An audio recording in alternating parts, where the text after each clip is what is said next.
Good afternoon. Welcome to week two's Q&A, in which I go through the questions that you posted in the questionnaire during lectures and the link that I posted on Waddle. I think it seems to be going pretty well, and we're getting some good questions, mostly related to the quizzes and the readings in the tutorial. Quickly, in regards to the quiz, the number one question, the number one question is, for the weekly reading, should we be reading the designated reading before the start of the week or after? The short answer is that you should be doing the reading before the week in which it's assigned. I've found students get the most out of the class and the most out of the subject matter if they do the reading on their own time and then go back and take your time with it, work through it in a way that makes sense to you. The lecture, in some ways, should be reinforcing what you've already seen, as well as elaborating with additional examples or other elements that weren't covered in the reading. And then the tutorial builds on that, in which you really get to engage with the ideas and discuss it with the tutors and the other students. So I see it kind of as a pyramid in which the reading occurs before the week that it's due. The lecture builds on that, and then the tutorials build on both the lecture and the reading. So definitely the week before is due. Did my son get sick from eating that Cheerio off the floor? Short answer is no. He's eaten a lot worse than Cheerios off the floor, and thankfully it is not causing any long-term effects. So he's fine. Thank you. But it is his way of learning about the world. Thankfully, we've kind of moved beyond that stage. I try to think that I have. The 5-second rule is still sometimes operative in my house. When we get our first assessment, there's assessments throughout the entire semester. We have quizzes every week. Week 1 and week 2s are still open for a bit longer, and every other week we will have quizzes on Waddle in order to help reinforce the importance of keeping up with the reading and gauging how you're reading to make sure that you're covering the major kind of points that we think are relevant for the class. Then we have the midterm and the final exam. There are a couple of requirements in the tutorial related to the simulation that you can find out more about in the simulation handbook.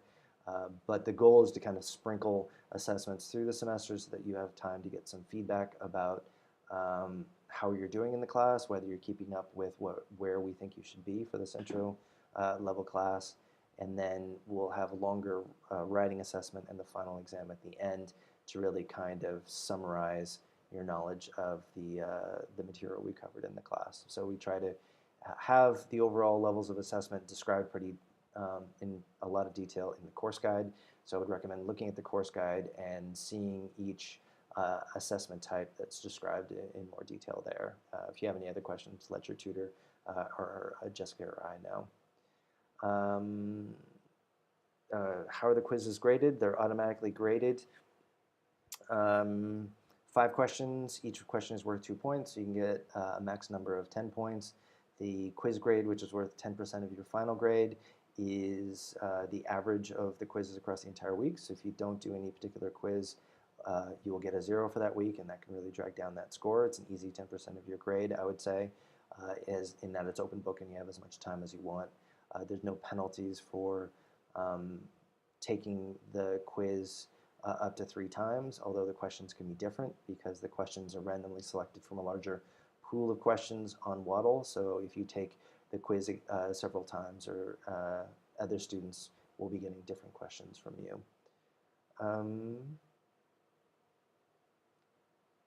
In my opinion, what is my opinion on the recent Malaysian-North Korean exchange regarding the assassination of the brother of the current head of North Korea, Kim Jong-nam, and the alleged use of the banned VX nerve agent?